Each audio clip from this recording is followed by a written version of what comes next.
Shalom Aleichem. Aujourd'hui, je vais vous raconter une histoire sur la force de la tefila, de la prière.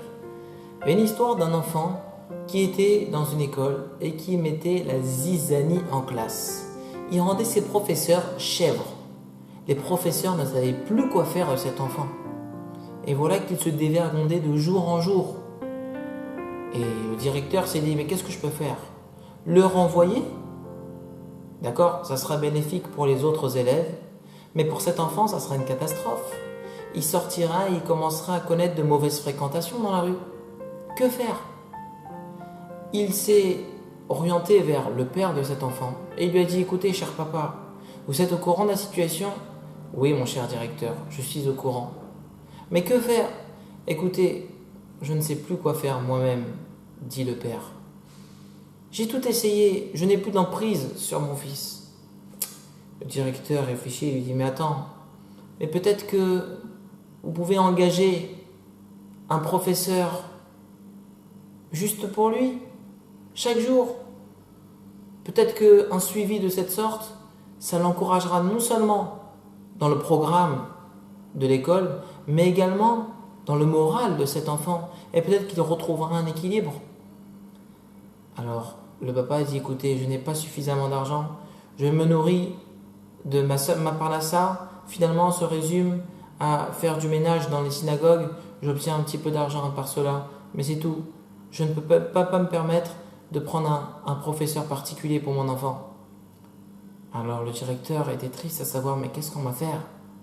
Et le père quitte les lieux et il s'oriente vers la porte, les larmes aux yeux, en pensant déjà à son fils se dévergonder.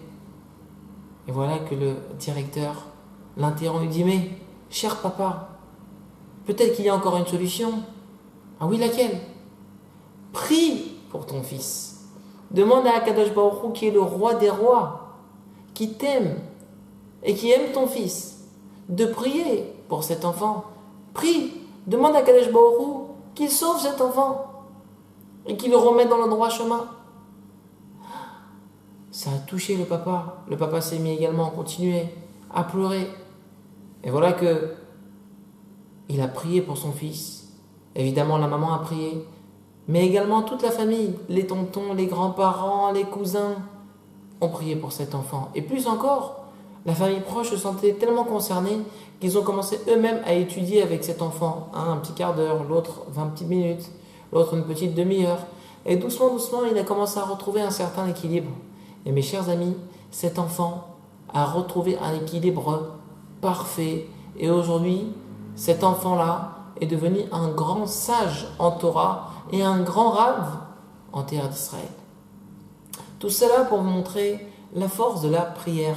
Le papa avait prié de tout son cœur et toute la famille avait prié de tout leur cœur pour cet enfant et regardez les résultats. Ainsi, mes chers amis, nous aussi, lorsque nous aurons des besoins, on sent qu'on a besoin de quelque chose. Il ne faut pas oublier. On a tendance à tout de suite chercher à savoir, mais peut-être que je vais faire ci, peut-être que je vais faire ça.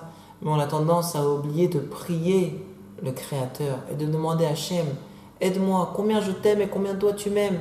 Alors Hachem, si c'est bon pour moi, envoie-moi telle délivrance, envoie-moi telle réussite. Et Bezrat Hachem, on suivra ainsi le chemin de nos patriarches et nous mériterons toutes les bénédictions. Amen.